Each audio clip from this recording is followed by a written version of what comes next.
Right news on India এই মুহূর্তে ঠিক একদম মধ্যম গ্রামের একজন খুবই প্রতিভাবান চিত্রশিল্পী এবং ভাস্কর্য শিল্পী রয়েছেন, যাকে হয়তো মধ্যম গ্রামের অনেকেই চেনে না বা কলকাতার অনেকেই চেনে না বা এই পশ্চিমবাংলার অনেকেই চেনে না। তবে তিনি একজন খুব বড় মাপের শিল্পী এবং যে সমস্ত গুণী শিল্পীরা যেমন পুরোনো দিনের যে সমস্ত শিল্পীরা আছেন তাদের সঙ্গে কাজ করেছেন এবং বহু পুরস্কারে পুরস্কৃত হয়েছেন, তেমনই একজন শিল্পী আমাদের সঙ্গে রয়েছেন।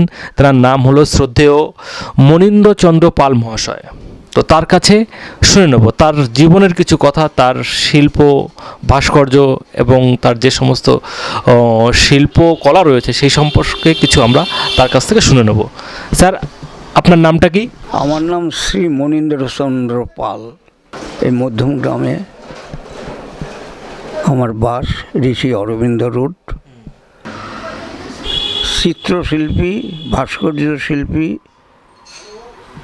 এবং তবলা, শ্রীখোল, পাখোয়াজ। আমি কেন্দ্রীয় সরকারের একজন শিল্প কর্মচারী।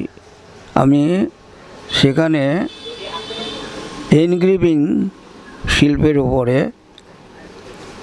ওখানে চাকরি করেছি 36 বছর এবং এনগ্রেভিং সেকশনের আমি অ্যাসিস্ট্যান্ট হেড এনগ্রেভারের পদ নিয়ে দীর্ঘকাল আমি পরিচালনা করে এসেছি।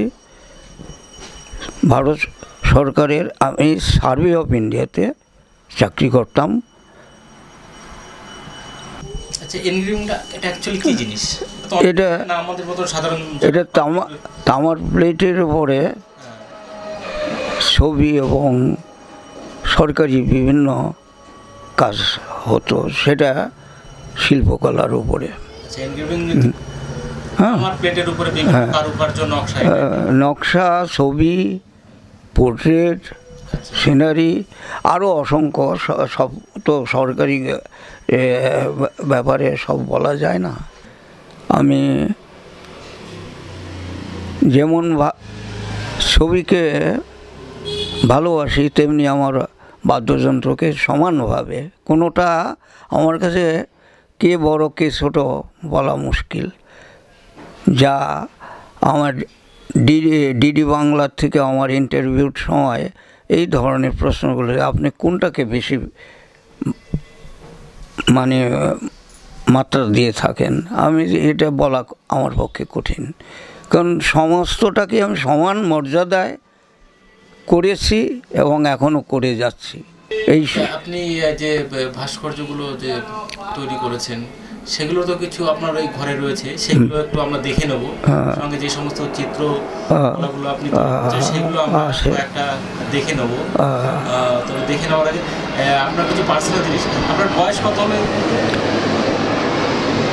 আমার অ্যাকচুয়ালি বয়স 82। আপনার বাড়িতে কে কে রয়েছে?